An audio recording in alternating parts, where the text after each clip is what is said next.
So finally, I've purchased the Japanese gear drafter.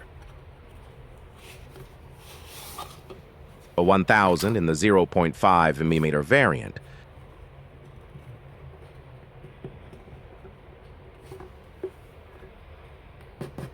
First impressions. It looks really premium and well built.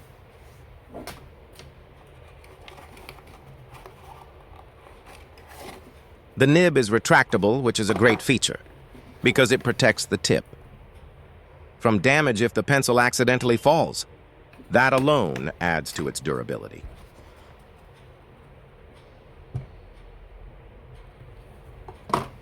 The grip feels solid and comfortable in hand.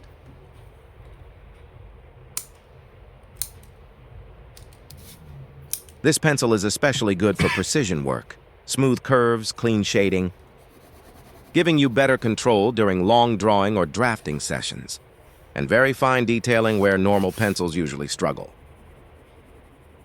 Overall, it feels balanced, precise and genuinely premium, both in performance and in sound when you use it.